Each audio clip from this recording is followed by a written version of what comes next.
Hi and welcome back. Preemptively, sorry for how different the video is gonna be today.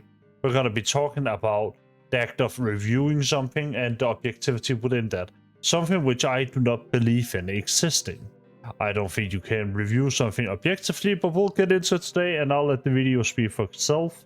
The reason why objectivity within game reviewing or video reviewing of any media is kinda impossible is that different people experience things differently. And what might feel good for you wouldn't necessarily feel good for another person or might not be experienced in the same way by another person. A good example of this would be a game like Far Far West. You see, in Far Far West, where you're playing as these cowboy robots, I personally really like the gunplay. Other people would play that game and fucking hate the gunplay. It is entirely subjective how something feels. And if I were to review a game like Far Far West objectively, I'd say things like the game has guns, you shoot them, and there are different guns that you can unlock, and that would be about it. I wouldn't really be able to talk about the aesthetics or interpret any level of it. And as such, objectivity within that medium is kind of dead.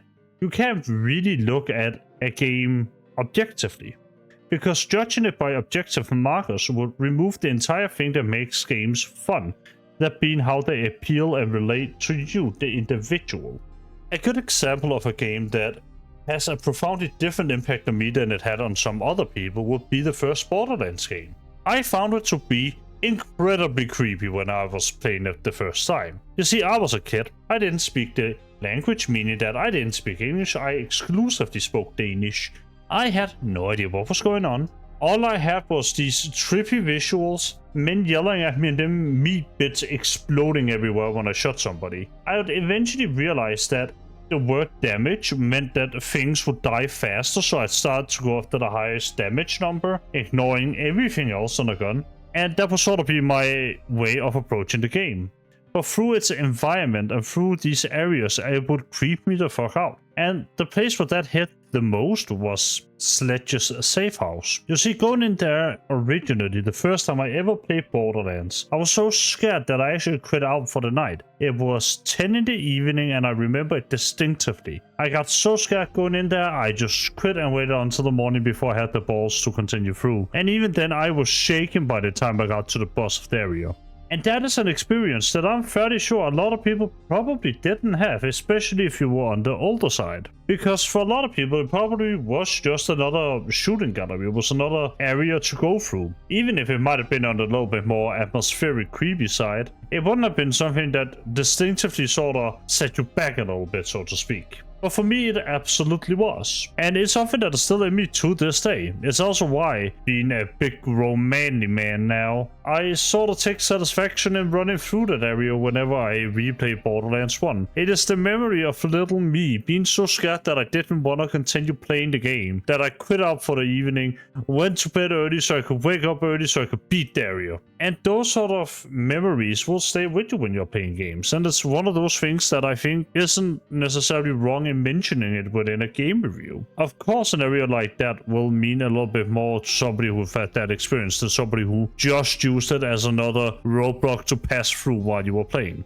That also only really explains the objectivity that comes between your relationship with the game. It doesn't really at all talk about the differences between one game and another. As an example, if we say that Clair Obscura is a 10 out of 10 game, then where would something like Call of Duty fall? I'm sure some people would argue that Call of Duty is fan-fucking-tastic, especially the older ones. And there are other people who would go against that. Just like if you go to x.com at the moment or Twitter, you'd see a lot of people defending Marathon, at least if you're in the Bungie community. And then you'll see people like me vehemently going against it, saying that no, Marathon are actually bad. Not that I dislike Marathon at all, I just don't like the genre that it's in. But even that, again, it's completely subjective. You can't really compare that either. There's no objective markers of which that you can value a game. And you might say, but Chicken Man, what about graphics? And to that I say, what about them? There are people who actively hate some of the games that I play because they aren't realistic looking, and some realistic is pretty. But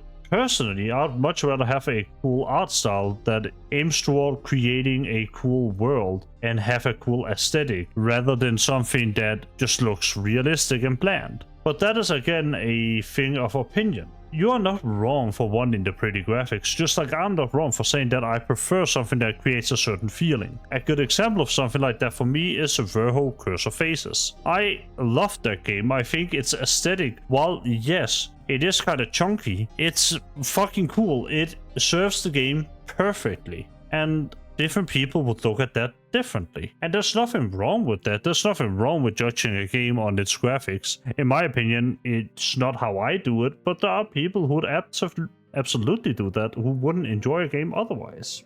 And that sort of brings me back to the question, what is objectivity? How do you create an objective review? The answer is simple. You don't fucking create an objective review. Fuck that shit. Fuck all of that shit. This is YouTube. You talk about the things that you like about a game. You talk about the things that make it worth it for you. And it's also why I believe somebody like IGN might not necessarily be everybody's favorite, because they probably have some metrics of which they judge games by. It's just that they aren't very personal or talk about anything really at all. So it kind of becomes a nothing review. And personally, when it comes to that sort of thing, I just talk about the games that I like. You might have noticed that it's very rare that I talk about a game that I fucking hate. That's not because I exclusively play games that I like or because I am paid by them or anything like that. I wish I was though. It is just because I actively avoid games that I know I'll dislike. As an example, Marathon, a game that's released by Bungie, a gaming studio that I have sunk more than 10,000 hours into their products collectively. It's a game that I completely have avoided because it's an extraction PvP shooter.